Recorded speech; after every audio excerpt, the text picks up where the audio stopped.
اعوذ باللہ من الشیطان اللعین الرجیم بسم اللہ الرحمن الرحیم الحمد للہ رب العالمین والصلاة والسلام والتحیۃ والاکرام علی سیدنا ونبینا وشفیع ذنوبنا وطبیب نفوسنا رحمت للعالمین الذی اسمه فی السماء بأحمد وفی الارضین بأبی القاسم مصطفی محمد اللہم صلی علی محمد وآل محمد وعلی وصیہ وبضیرہ وبارث علمہ علم الاولین والآخرین یعصوب الدین امیر المؤمنین زوج فاطمة الزہراء والد الحسن والحسین سید الاوصیاء علی ابن ابی طالب علیہ السلام اللہم صلی علی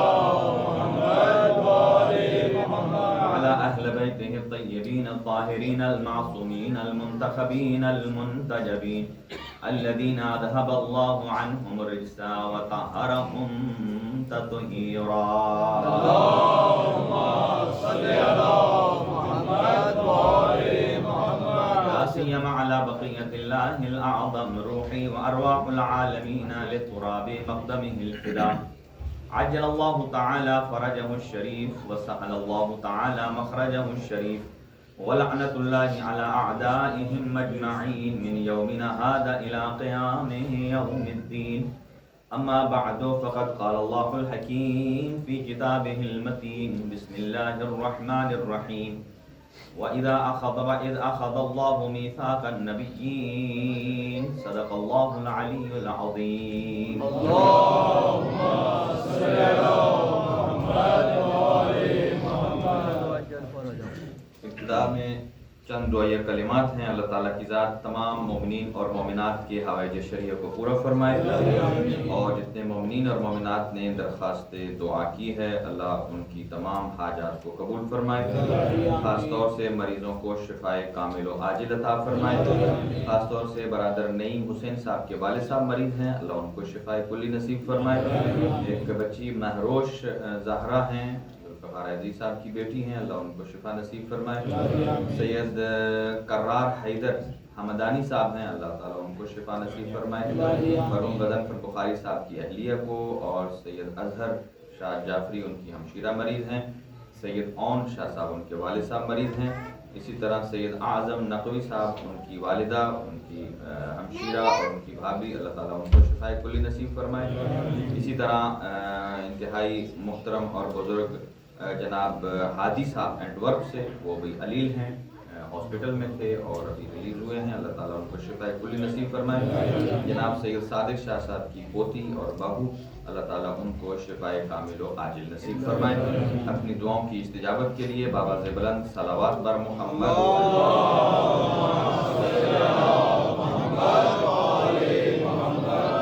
ہے. انہوں نے درخواست دعا کی ہے اللہ تعالیٰ کی ذات ان کی گود کو آباد فرمائے ہماری شریعت پوری فرمائے.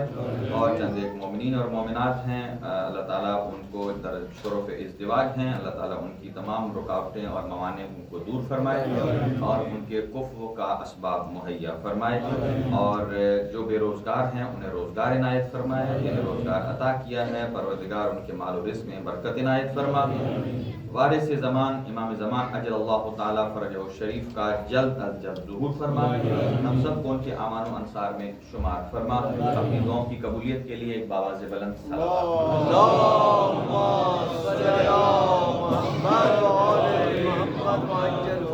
حاضرین محترم قرآن مجید فرقان حمید اور اہل بیت اطہار علیہ السلام کے عنوان سے معرفت ثقلین پر کچھ معروضات آپ کی خدمت میں گوش گزار کر رہے ہیں. حضور سرور کائنات صلی اللہ علیہ وآلہ وسلم نے ارشاد فرمایا جو انتہائی مشہور و معروف قول ہے اور تقریباً تواتر کی حد تک ہے انی تارکن فیکم الثقلین میں دو چیزیں چھوڑ کر جا رہا ہوں. یہ بات یاد رکھیے اس کا مطلب یہ نہیں ہے کہ میں دو چیزیں ایسی بتا کے جا رہا ہوں کہ ایک میں نے دے دی ہے دوسری خود بنانی. دو چیزیں چھوڑ کے جا رہے ہیں. چھوڑ کا مطلب یہ ہے کہ وہ چیزیں پہلے سے ایگزسٹ کرتی ہیں اور میں آپ کے پاس بطور امانت دے کر جا رہا ہوں. اور انتہائی شکر گزار تارکن فیکم الثقلین کون کون سی ہیں؟ کتاب اللہ و عترتی اہل بیتی، ایک اللہ کی کتاب قرآن مجید فرقان حمید ہے، اور ایک میرے عترت اور اہل بیت ہے۔ اور پھر فرمایا ما ان تمسکتم بہما لن تضلوا بعدی ابدا، کوئی آدمی کسی کے مستقبل اور فیچر کی گارنٹی نہیں دیتا، اگر کوئی گارنٹی دے رہا ہے وہ تو سید الانبیاء حضرت محمد مصطفیٰ صلی اللہ علیہ وسلم۔ آپ گارنٹی دے رہے ہیں کہ اگر آپ ان دو سے اٹیچ رہیں گے، متمسک رہیں گے، ان کی پیروی کریں گے، ان کے پیچھے چلیں گے، آگے نہیں چلیں، ان کے پیچھے چلیں گے، تو کبھی آپ گمراہ نہیں ہوں گے۔ یہ نہیں کہا کہ دنیا میں آپ کسی ٹیڑھے راستے پر ہو جائیں گے، نہیں، گمراہ نہیں ہوں گے۔ کب تک؟ لن تضلوا بعدی ابدا۔ اور یہ دو چیزیں ایسی ہیں کہ لن یفترقا، تثنیہ کا صیغہ ہے کہ یہ دونوں کبھی ایک دوسرے سے جدا ہونے والی نہیں ہیں۔ اور کب تک میرے تک آئیں گی؟ حتی یردا علی الحوض، یہاں تک کہ یہ دونوں مجھ مصطفیٰ پر حوض کوثر پر آئیں گے۔ یعنی قرآن بھی حوض کوثر پر حضور سرور کائنات کی خدمت تک پہنچے گا، اور اہل بیت اور عترت بھی حضور کے پاس حوض کوثر پر پہنچیں گے۔ اس کا مطلب یہ ہے کہ قرآن اور اہل بیت کا دوام اتنا ہے کہ دنیا میں بھی کامیاب ہیں، موت کے وقت بھی کامیاب ہیں، حشر و نشر کے وقت بھی کامیاب ہیں، پل صراط سے بھی کامیاب ہیں، یہاں تک کہ حوض کوثر تک ضمانت حضور سرور کائنات نے علامہ امینی ہیں، عبد الحسین امینی، انہوں نے تقریباً 9 یا 11 جلد 9 پرنٹ ہو چکی ہیں، 11 جلدوں میں امیر المؤمنین کی شان میں صرف غدیر لکھا ہے، یعنی حقانیت غدیر پر، اور انہوں نے بہت ساری بکس کا مطالعہ کیا ہے، اسٹڈی کی ہے، اور کسی آدمی نے ان کو کہا کہ آپ نے جو یہ اتنی امیر المؤمنین کی شان میں اتنی آپ نے محنت کی ہے، اس کا نتیجہ کیا ہے؟ امیر المؤمنین نے کسی آدمی کو خواب میں اس سے ملاقات ہوتی ہے، عارف تھے، اور اس نے کیا دیکھا کہ حوض کوثر کا منظر ہے، اور امیر المؤمنین کے پاس دنیا تشریف لا رہی ہے، حضور سرور کائنات مسند پر تشریف فرما ہے، جو آتا ہے امیر المؤمنین اس کو حوض کوثر سے پلاتے ہیں، اس کو جام دیتے ہیں، وہ پیتا ہے۔ لیکن اتنے میں دیکھا کہ عبد الحسین امینی آ رہے ہیں۔ امیر المؤمنین نے یہ نہیں کہا کہ ساقی کوثر جو تھے کہ کوثر کا جام بھر کر دیا، یہ لو پی لو، جیسے سبیل میں ہوتا ہے نا کہ آپ جگ میں ڈالتے ہیں، گلاس وہ لے جاتا ہے، ادھر ڈال کے پیتا ہے۔ کہا نہیں، امیر المؤمنین نے حوض کوثر کے پانی کو، چونکہ خود ساقی کوثر ہیں، اپنے ہاتھ پر ڈالا اور اپنے چلو سے عبد الحسین امینی کو پلا رہے ہیں، اپنے چلو سے عبد الامین حسینی کو پلا رہے ہیں۔ کسی آدمی نے پوچھا، اے امیر المؤمنین، آپ نے اوروں کو گلاس میں ڈال کے دیا، وہ پی رہے ہیں، آپ نے عبد الحسین امینی کو اپنے ہاتھ سے پلایا۔ کہا یہ میں نے اس لیے پلایا ہے کہ عبد الامین حسینی نے دنیا میں ہمارے حق میں جو کتاب الغدیر لکھی ہے تو عبد الحسین امینی کا حق بنتا ہے، بلکہ عبد الامین حسینی ہمارا مقروض ہے،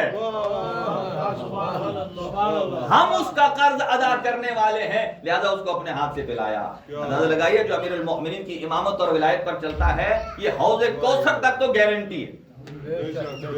اور یہاں دو چیزیں عرض کروں، آپ نے ارشاد فرمایا ثقلین، ثقلین عربی میں کہتے ہیں دو چیزوں کو، ثقل بھاری چیز، اور دو چیزیں، ثقل اکبر آپ نے ارشاد فرمایا قرآن مجید ہے، اور ثقل اصغر اہل بیت اطہار ہے، دونوں کا وزن برابر ہے۔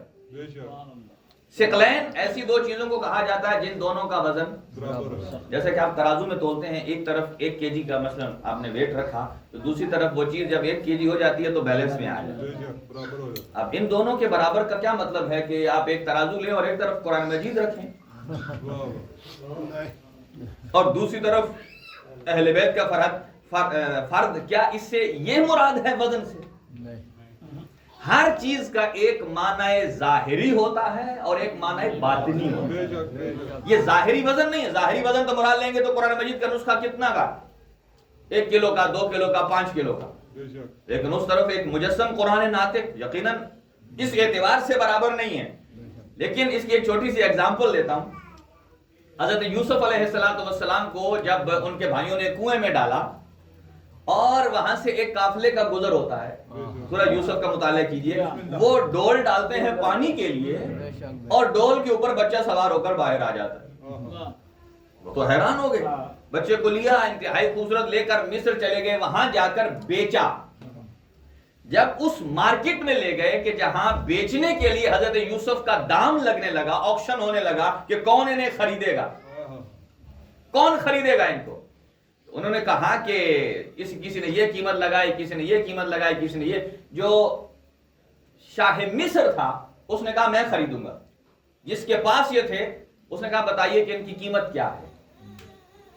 بادشاہ اس نے کہا جتنا منہ مانگے, توجہ ہے, جتنا منہ مانگے آپ کو دیں گے. بادشاہ تھا, خزانوں کے منہ کھول دیے. اب ایک ترازو کے پلڑے پر حضرت یوسف کو بیٹھایا گیا, دوسری طرف مال و جواہر لاتے گئے, یہاں تک کہ پلڑا فل ہو گیا, لیکن ابھی تک حضرت یوسف کا بھاری ہے. مال لد گیا, کتنا اور لا دیں, فل ہو گیا. جب دنیا پریشان ہوئی تو اللہ کا نبی معصوم بولا, کہا اے عزیز مصر, یہ دنیا کا جتنا مال لاتے رہو کبھی اس کے برابر نہیں ہوتا, چونکہ یہ حجت خدا ہے. کہا کیا کریں, کہا ایسا کرو, ایک کاغذ اور ایک قلم لے آؤ, میں تمہیں فارمولہ بتاتا ہوں. لہذا کاغذ اور قلم لائے. حضرت یوسف علیہ السلام نے اپنے ہاتھوں سے قرآن کی پہلی آیت کو لکھا, بسم اللہ الرحمن الرحیم. کہا اب اسے اس پلڑے میں رکھ دو. دوسرے میں رکھا, وہ پلڑا جھکنا شروع ہوا, حضرت یوسف کا بلند ہونا شروع ہوا, یہاں تک کہ دونوں برابر آ گئے. اب سمجھے آپ کہ قرآن مجید کی ایک آیت کا وزن کتنا قرار پایا. قرآن مجید کی ایک آیت کا وزن ایک نبی قرار پایا. اب دیکھ لیجئے, حضور فرماتے ہیں کہ میرے بعد قرآن ہے اور اہل بیت ہے, اہل بیت کا فرد اول علی ہے.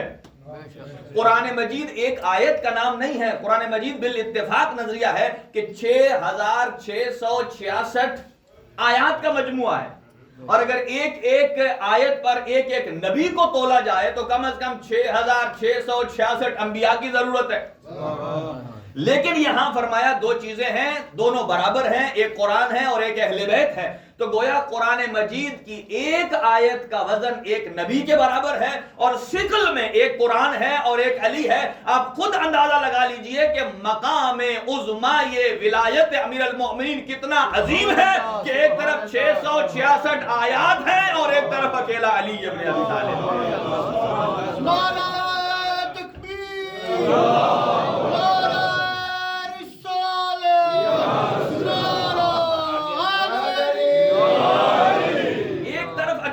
اسی لیے سنیے, آپ نے ارشاد فرمایا چونکہ قرآن گزشتہ ساری کتابوں کی تصدیق کرنے والا ہے.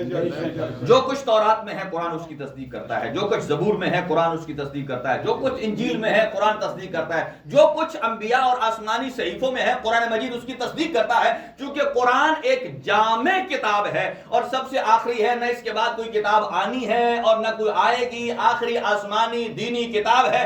جیسے قرآن گزشتہ تمام کتابوں کی تصدیق کرتا ہے, فرمایا اسی طرح قرآن مجید ارشاد فرماتا ہے وَإِذْ أَخَذَ اللَّهُ مِيثَاقَ النَّبِيِّينَ لَمَا آتَيْتُكُم مِّن كِتَابٍ وَحِكْمَةٍ ثُمَّ جَاءَكُمْ رَسُولٌ لَتُؤْمِنُنَّ بِهِ وَلَتَنصُرُنَّهُ, کہ اللہ پروردگار عالم نے انبیاء سے عہد لیا کہ جب آپ دنیا میں جائیں گے وہاں ایک نبی آئیں گے, حضرت محمد مصطفیٰ صلی اللہ علیہ وآلہ وسلم,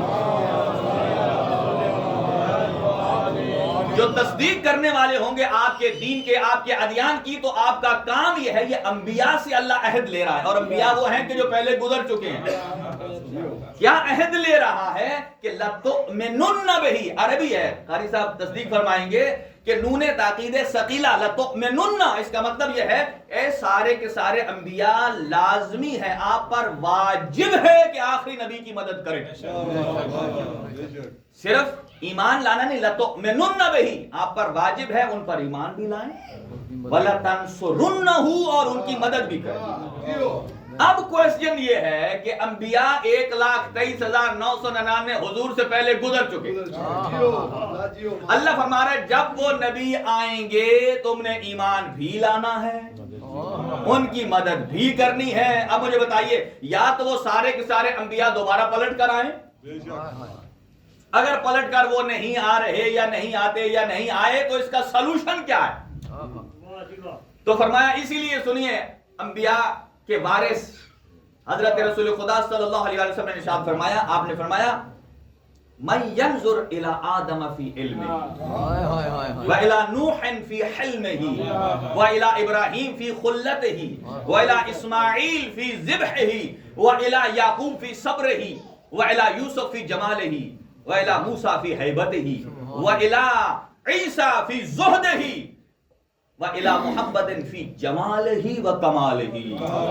فرمایا جو آدم کو ان کے علم میں دیکھنا چاہے، جو حضرت ابراہیم کو ان کی خلت میں دیکھنا چاہے، جو حضرت نوح کی ان کی نجیت میں دیکھنا چاہے، جو حضرت یعقوب کو ان کے صبر میں دیکھنا چاہے، حضرت یوسف کو ان کے جمال میں دیکھنا چاہے، جو حضرت موسیٰ کی ہیبت کو دیکھنا چاہتا ہے، حضرت عیسیٰ کے زہد کو دیکھنا چاہتا ہے، اور حضور سرور کائنات کے جمال اور کمال کو دیکھنا چاہتا ہے، آپ نے ارشاد فرمایا کسی اور جگہ نہ دیکھنا، ينظر الى وجه علی ابن ابی طالب، آپ علی کے چہرے کی طرف دیکھو، علی کے چہرے کی طرف دیکھنے سے آدم کا علم بھی نظر آتا ہے،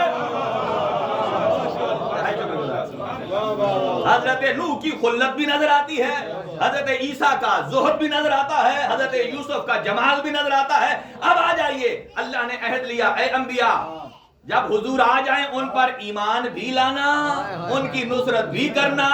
انبیاء تو آئے نہیں، ان کی اقتداء میں تمام کے تمام انبیاء کی صفات کو اللہ نے جس شخصیت میں جمع کیا ہے وہ علی ابن ابی طالب کی شخصیت ہے۔ ایک علی نبی پر ایمان لے آئے تو سمجھے سارے انبیاء لے آئے، اور ایک علی مدد کر دے تو سارے انبیاء نے مدد کر دی۔ اور یہ صرف علی نہیں، علی کے باپ نے بھی سید الانبیاء کی مدد کی ہے۔ قرآن ارشاد فرماتا ہے والذین آووا ونصروا اولئک هم المؤمنون حقا، جنہوں نے میرے حبیب کو پناہ دی اور میرے حبیب کی مدد کی، وہی حقیقی مومن، اولئک هم المؤمنون حقا، اولئک هم المؤمنون حقا۔ چونکہ آہستہ آہستہ ہمارا مجالس کا سلسلہ اپنے اختتام کی طرف جا رہا ہے، آج اگر آپ کی توجہ ہو تو ٹائم تھوڑا ہے، ہم اتنے تھوڑے ٹائم میں اپنے آنکھوں کا، اپنی اینک کا شیشہ تبدیل کر لیں، کیونکہ مجالس حسین انسان کی دید کو تبدیل کرتا ہے، انسان کی معرفت کو کھولتا ہے۔ دید کسے کہتے ہیں؟ انسان کی نگاہ کو، آئی سیٹ۔ دیکھیں آج گرمی کا موسم ہے، ہر آدمی کے پاس جیسا مجھ جیسا ہے اس کے پاس آئی سیٹ ویک ہونے کا بھی ایک نمونہ ہے، اور اگر آپ نے دھوپ میں جانا ہے تو آپ کو ایک اور گلاس لینا پڑے گا، اور اس کا کلر کیا ہوتا ہے؟ بلیک۔ یقیناً اس کا مطلب یہ ہے کہ آپ بلیک شیشے سے دیکھیں گے، چیز وائٹ ہے، آپ کو بلیک نظر آئے گی۔ ہاں وائٹ سے دیکھیں گے، وائٹ نظر آئے گی۔ تو مقصد کہاں ہے؟ مقصد اس کلر میں، جیسا شیشہ ویسا منظر۔ اب تھوڑی دیر کے لیے سیکھیں، سمجھیے کہ ہمارا عقیدہ جو ہے یہ ہمارا آئینہ ہے، عقیدہ ہمارے گلاسز ہیں، اور اس کے اندر سے جو منظر نظر آتا ہے وہ اسلام کا منظر دیکھا۔ اگر آپ حضور سرور، ایک بات سن لیجئے، اگر حضور سرور کائنات کے بعد امیر المومنین امام حسین علیہ السلام کو آپ دیکھیں، یہاں دو نظریے پائے جاتے ہیں۔ کچھ لوگ امام حسین کو صحابی مانتے ہیں اور کچھ امام حسین کو بیٹا۔ تو جس نے صحابیت کی اینک لگا کر امام حسین کو دیکھنا ہے اس کو منظر کچھ اور نظر آئے، اور جس نے بیٹا ہونے کی اینک لگانی ہے اس کا کچھ اور، بلکہ اس کو تھوڑا اور پیچھے لے جائیں، حضور سرور کائنات کے زمانے میں لے جائیں، آپ کو نبوت بھی نظر آئے گی کالی اور سفید۔ جیسے دیکھیں دونوں کا میں آئیڈیا آپ کو دیتا ہوں کہ اگر آپ عصمت کی اینک لگائیں گے، عصمت کی اینک سے اگر آپ دیکھیں گے تو پھر نبی 40 سال میں نبی نہیں بنتے۔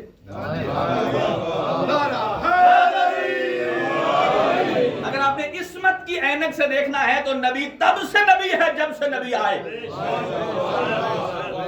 بلکہ اس سے بھی قابل فرماتے ہیں کنت نبیا آدم بین الماء والطین۔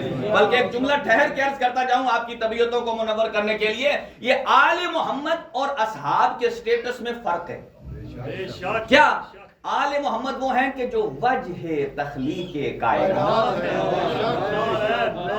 جن کے لیے اللہ نے کائنات بنائی ہے۔ باقی اصحاب، تابعین، تبع تابعین، آپ، ہم، قیامت تک ہمارے لیے اللہ نے کائنات نہیں بنائی، ہم ان کے صدقے کھا رہے ہیں۔ برائے خوشنودی علی ابن ابی طالب بلند الصلوات۔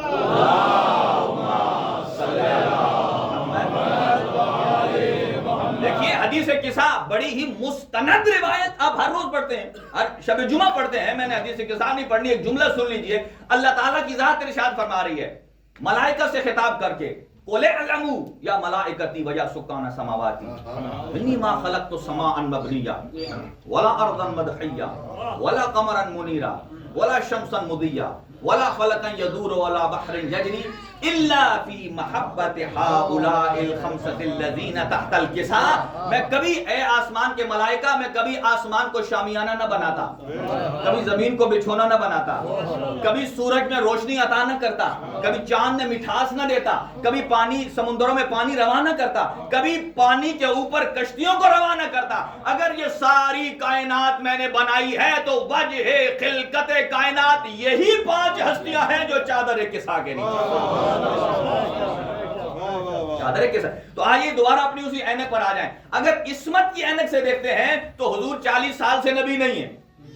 ایک اگر عصمت کی اینک اگر آپ دیکھتے ہیں تو حضرت ابو طالب علیہ السلام صاحب ایمان ہے اور مومن آل فرعون ہے۔ بے شک بے شک، ان کی تشبیہ وہ ہے مومن آل فرعون، جیسے آل فرعون میں ایک مومن تھا ویسے یہاں بہت خوبصورت جملہ ایک ہمارے استاد محترم فرمایا کرتے تھے کہ آپ دیکھیے کہ آج جتنے افراد ہیں وہ درخواست دعا کرتے ہیں، آپ سب دعا کیجئے اللہ کرے ہمیں اچھا کفو مل جائے، کہ ہمیں اچھا رشتہ مل جائے۔ بچوں کی، بچیوں کی، سب کی خواہش یہ ہوتی ہے کہ اچھا رشتہ مل جائے۔ اللہ تعالیٰ کی ذات آپ کو اچھا کفو نصیب فرمائے، آپ کی زندگیوں میں مٹھاس لائے اور حضور سرور کائنات کا ہمیں عاشق بنائے۔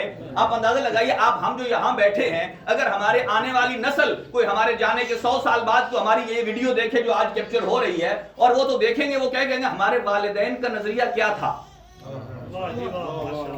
یا کوئی ہم تو چلے جائیں گے، ہماری اولاد جو یہاں بیٹھی ہے ان کو کوئی دیکھے وہ کہیں گا اس کی اولاد کا نظریہ کیا ہے، یہ کیا مانتے ہیں، یہ کون سی اینک رکھتے ہیں۔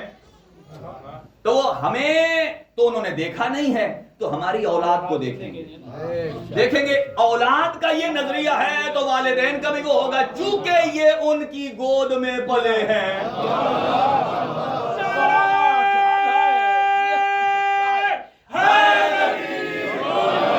ایک نعرہ لگائیں اپنے آنے والی نسل تک نعرہ حیدری منتقل کرنے کے لیے، بَيَطْلُبَ نعرہ نسل ہم اور آپ نہیں ہوں گے 100 سال 100 سال، آپ 200 سال کر لیں، اللہ آپ کو حضرت نوح جتنی عمر عطا فرمائے۔ جب احمد مرسل نہ رہے تو ہم کون؟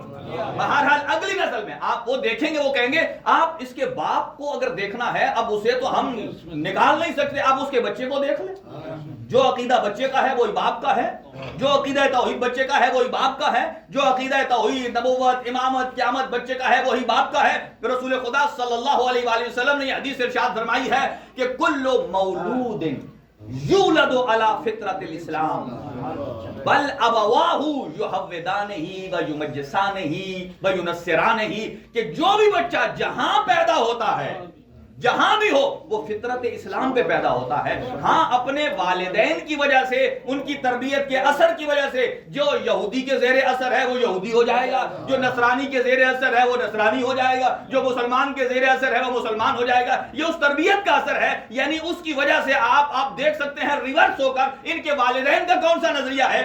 جب آپ کا اور ہمارا عقیدہ لوگوں نے چیک کرنا ہو تو ہماری اولاد سے دیکھ کر پہچان جاتے ہیں، جو ہماری گود میں پلے ہیں۔ اب آ جائیے، اب دیکھیے کہ ابو طالب کی گود میں کون کون پلا ہے۔ دو ہی شخصیات، ایک حضرت محمد مصطفیٰ صلی اللہ علیہ وسلم، حضرت امیر المومنین، اور بلکہ یوں عرض کروں جو ابو طالب کی گود میں بنا ایک سید الانبیاء بنا اور ایک کل ایمان بنا، کل ایمان بنے۔ لہذا کم از کم اتنا تو میں کہوں گا، سنیے گا، کہ جو عصمت کی اینک لگا کے دیکھتا ہے اس کی نگاہ میں حضرت ابو طالب دوسرے مسلمانوں سے 15 سال پہلے کے سینئر مسلمان ہیں۔ بے شک بے شک بے شک۔ آپ کہیں گے وہ کیسے؟ حضور نے کب اعلان فرمایا؟ اعلان نبوت 40 سال میں، اور حضرت خدیجہ کے ساتھ حضور کا جو عقد ہوا وہ 15 سال پہلے۔ جب مارے ذرا کہ یہ معرفت ثقلین ہے، آپ نے عصمت کی نگاہ سے دیکھنا ہے۔ بے شک بے شک۔ مثلا آج مجھے بتائیے، آج کا کچھ نوجوان دیکھیں، یہی مقام فارق ہے، پتہ چلتا ہے آپ کو۔ کل مجھ سے ایک دوست نے پوچھا کہ میں کون سی حدیث کی کتاب شروع کروں تاکہ مجھے پتہ چل جائے کہ علی حق ہیں۔ میں نے کہا پہلی تو بات یہ ہے کہ اس سے پہلے آپ اینک کا انتخاب کرو کہ آپ نے علی کو کس اینک سے دیکھنا ہے، اس لیے کہ رائٹر بھی مختلف ہے۔ آپ ہر رائٹر کی بک دیکھیں گے، اس میں اس کا اپنا اس کی اینک نظر آئے گی، اس کے رجحانات کس طرف ہیں۔ آپ پہلے اینک کو دیکھیں۔ آپ یہ دیکھیں کہ حضور سرور کائنات صلی اللہ علیہ وسلم، میں ان کو آج بتا رہا تھا تو چلے آپ کو بھی سنا دوں گا۔ پہلے یہ دیکھیے، آج کا کوئی نوجوان مسلمان اس نے نکاح پڑھنا ہو تو کسی کرسچین کے پاس جائے گا؟ ہم اسے کہیں ٹھیک ہے سب کچھ تو ولیمہ شلیمہ مسلمانوں کو کھلا دے، نکاح اس سے پڑھ، تو کہے گا نہیں، چلو اور چھوڑو بدھسٹ کے پاس چلا جائے یا کسی ہاں اس کے پاس چل، وہ کہے گا نہیں، اس لیے کہ میں چونکہ مسلم ہوں تو نکاح خان بھی اس میں 2 شرائط ہونا ضروری ہے۔ ایک تو یہ کہ وہ میرا ہم مذہب ہونا چاہیے، اور دوسرا وہ عالم ہونا چاہیے۔ اس لیے کہ آپ کسی کو کہیں ٹھیک ہے میں مسلمان سے ہی پڑھاتا ہوں لیکن وہ عالم نہ ہو تو اس کے نکاح کا بیڑا غرق کر دے، تو کیا ہوگا؟ 2 شرطیں ضروری ہیں، پہلا عالم ہونا چاہیے اور دوسرا ہم مذہب ہونا چاہیے۔ آج 1400 سال کے بعد آپ اور ہمیں پتا ہے کہ ہم نے اپنا نکاح اس سے پڑھوانا ہے جو زمانے کا عالم بھی ہونا چاہیے اور اس نکاح والے کا ہم مذہب بھی ہونا چاہیے، جو سید الانبیاء ہیں۔ کیا انہیں نہیں معلوم تھا کہ ابو طالب عالم ہے یا میرا ہم مذہب ہے؟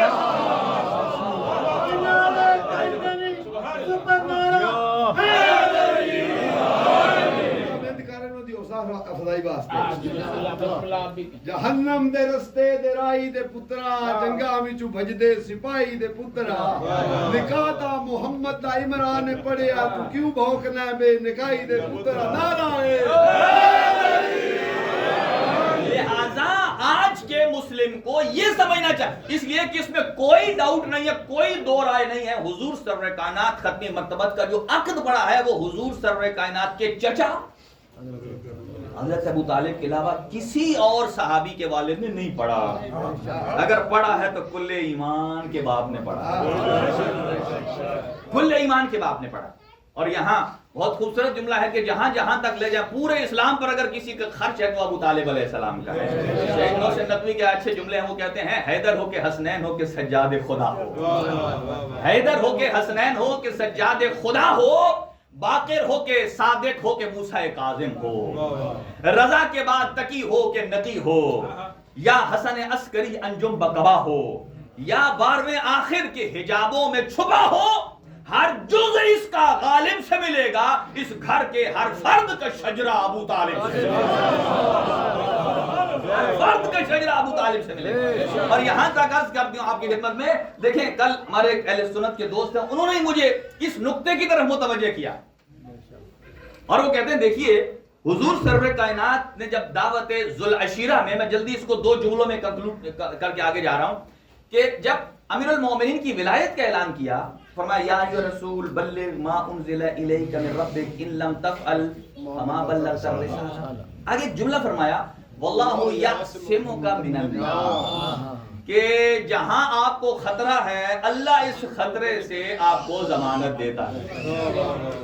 مجھے یہ بتائیے دعوت ذوالعشیرہ میں اس وقت تو کوئی مسلمان نہیں تھا، اکیلے ابو طالب، اس وقت خطرہ زیادہ تھا۔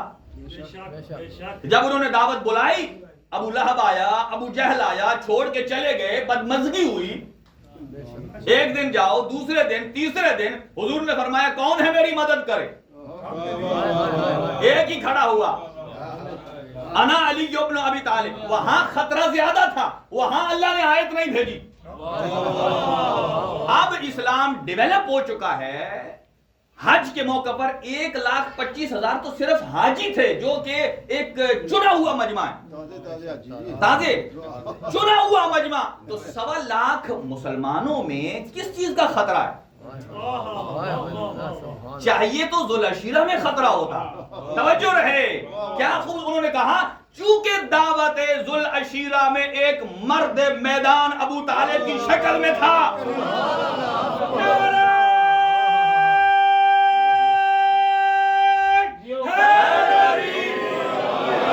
مرد میدان فرمایا اے میرے بیٹا جو آپ کا دل چاہے کرو، یہ دشمن لن یصلوا الیک حتی فی التراب دفینا، یہ آپ کا بال بھی بھیگا نہیں کر سکتے جب تک میں تراب میں نہ چلا جاؤں۔ یقیناً کہا میں اگر تراب میں گیا تو اپنے بعد ابو تراب دے کے جاؤں گا۔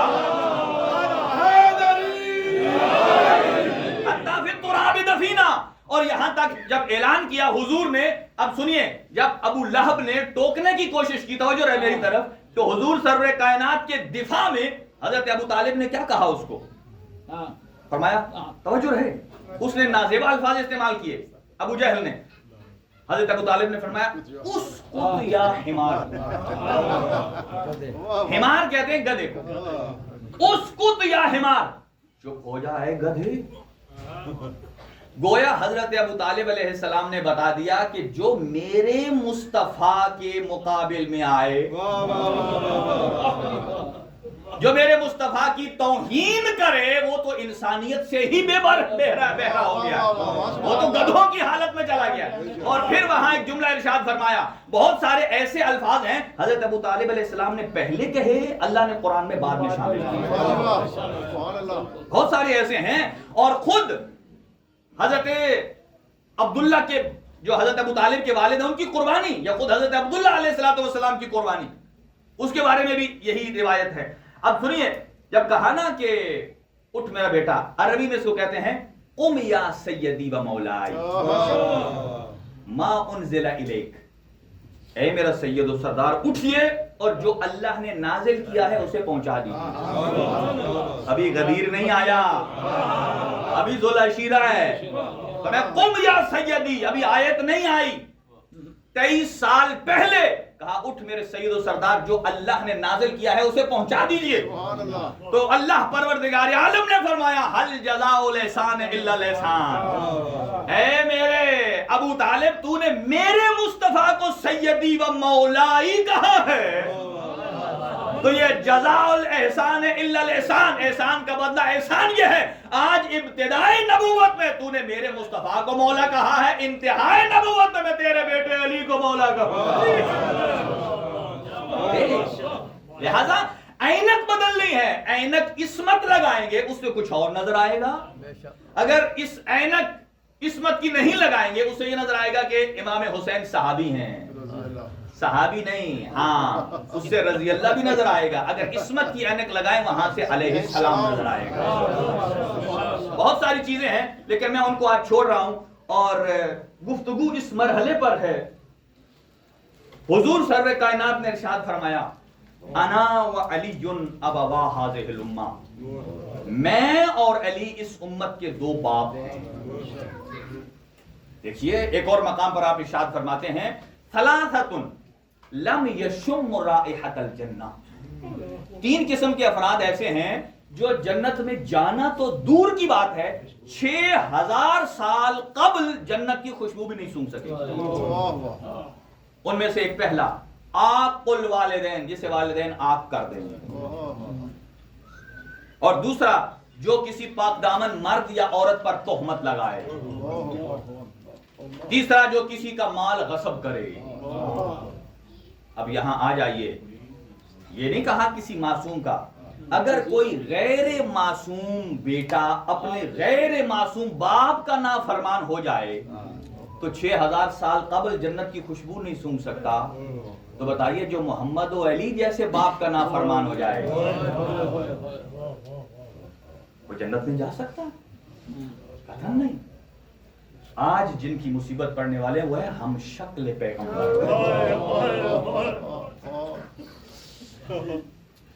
امام حسین علیہ السلام کو جب اللہ نے یہ بیٹا عطا کیا، ساری دنیا دیکھنے آتی تھی کہ اللہ نے امام حسین کو ہم شکل پیغمبر عطا کیا ہے۔ دن میں سارے لوگ دیکھنے آتے، امام حسین علیہ السلام انہیں انعام و اکرام دیتے تھے، لیکن رات کی تاریکی میں ایک بیوی ہیں جنہیں عالمہ غیر معلمہ کہا جاتا ہے، وہ بیوی چند بیویوں کے جھرمٹ میں آئیں اور دروازہ حسین ابن علی پر اور کہا اے آقا آپ سب کو انعام و اکرام صبح سے دے رہے ہیں، میں بھی کچھ انعام لینے آئی ہوں۔ کہا بہن زینب فرمائیے، کہا میرا انعام و اکرام یہ ہے کہ یہ بیٹا آپ کا ہوگا اور آج کے بعد اس کی پرورش زینب بنت علی کرے گی۔ اجرکم علی اللہ۔ آپ کے ذہن آمادہ ہو گئے، جتنے جوان موجود ہیں، علی اکبر کی مصیبت سننا کوئی آسان نہیں ہے، اور خاص طور سے ایک بوڑھے باپ کے لیے۔ جب امام صادق علیہ السلام سے کسی نے پوچھا نا آقا ایک باپ کے لیے سب سے خوشی کا مقام کیا ہوتا ہے، کہا جب اس کا بیٹا جوان ہو جائے، جوان ہو کر جب اس کی نظروں کے سامنے چلتا ہے تو بابا کے اندر خوشی محسوس ہوتی ہے۔ لیکن اکبر کی مصیبت اور زہرا کی مصیبت میں بڑا اتصال ہے۔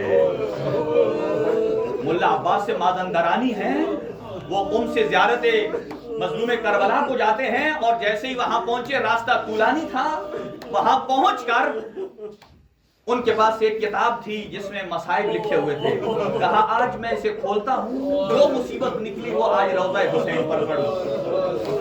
کیا دیکھا، حسین کے 18 سال کے کڑیل جوان کی مصیبت آئی، اور انہوں نے سید الشہداء کے حرم میں اس مصیبت کو پڑھا، اور اتنا گریہ ہوا لوگ دیواروں سے ٹکریں مار رہے تھے، اور یہ کہتے ہیں جب گریہ تھما میں واپس اپنے مسافر خانے آیا اور رات کو میں نے مظلوم کربلا کو خواب میں دیکھا۔ کہا اے ملا مازندرانی تم نے کیوں میرے حرم میں مسائب پڑھے ہیں؟ کہا آقا میں نے آپ کے بیٹے علی اکبر کے مسائب پڑھے ہیں۔ کہا جب سے تو مسائب پڑھ کے چلا گیا ہے، آج چونکہ شب جمعہ ہے اور آج بھی شب جمعہ ہے، اور شب جمعہ میری ماں زہرا جنت البقیع سے آتی ہے، اور ابھی تک میری ماں زہرا زاروں کی طرح رو رہی ہے۔ اجرکم علی اللہ۔ ہر ذری پر مسائل کے کچھ آداب ہیں۔ کہا گیا ہے کہ حضرت حسین کی ذری پر عباس اکبر کے مسائب نہ پڑے جائیں، اور حضرت عباس کی ذری پر جناب سکینہ کے مسائب نہ پڑے۔ جب زینب بنت علی کربلا واپس آئی نا اور وہاں سب کو پرسہ دیا، آپ جانتے ہیں نا بین الحرمین کہاں ہے، وہاں مولا کا حرم تمام ہوتا ہے اور عباس کے حرم کے درمیان کی راستے کو بین الحرمین کہا جاتا ہے۔ جب مولا حسین کی زری سے الوداع کر لیا نا سب کو، اور ساری بیویوں کو لے کر عباس کی زری کی طرف آنے لگی نا، ایک مرتبہ علی کی بیٹی نے ساری بیویوں کو روک لیا، کہا رک جاؤ ہم جا رہے ہیں عباس کے پاس، تو عباس کو سب کچھ بتا دینا، یہ بتانا ہماری چادریں لٹ گئی تھی، یہ بتانا ہمارے ہاتھوں میں رسیاں بندھی تھی، یہ بتا دینا ہمیں تازیانے لگے تھے۔ کہا لیکن عباس کو یہ نہ بتانا آپ کی سکینہ کو تماچے لگے، آپ کی سکینہ کو تماچے لگے تھے، اور آپ کی سکینہ کربلا نجف شام رہ گئی۔ اجرکم علی اللہ۔ جانتے ہیں جب حضرت علی اکبر کے بارے معروف ہے کہ امام حسین جیسا صابر امام 4 مرتبہ علی اکبر پر باواز بلند گریہ کیا۔ پہلی مرتبہ جب اکبر کو ودا کیا، دوسری مرتبہ جب اکبر کی چھاتی میں برچھی لگی، اور تیسری مرتبہ جب برچھی کو نکالا، اور چوتھی مرتبہ جب اکبر کا لاشا لے کر خیام میں آئے، حسین باواز بلند گریہ کیا۔ اجرکم علی اللہ۔ آپ کو زیادہ زحمت نہیں دینا ہے، آپ کی آواز گریہ بلند ہے۔ میں اکثر کہا کرتا ہوں کہ جب علماء کہتے ہیں نا چاروں طرف سے گریہ بلند ہو جائے نا، سمجھو کہ کوئی معصوم ہستی آ گئی ہے۔ اور آج تو پرسہ دینا ہے مظلوم کربلا کو۔ آقا آپ کو آپ کے علی اکبر کا پرسہ، اجرکم علی اللہ۔ اور علی اکبر کو 4 جگہوں سے اجازت لینا پڑی۔ پہلے اپنے بابا سے اجازت لی، پھر زینب عالیہ سے اجازت لی، اور پھر اس کے بعد اپنی ماں ام لیلہ سے، اور چوتھی مرتبہ اپنے بھائی سجاد سے۔ ذرا ٹھہر کر جملے سنیے گا میرے۔ جب بابا کے پاس گئے نا، کہا بابا مجھے اب مرنے کی اجازت دیجئے۔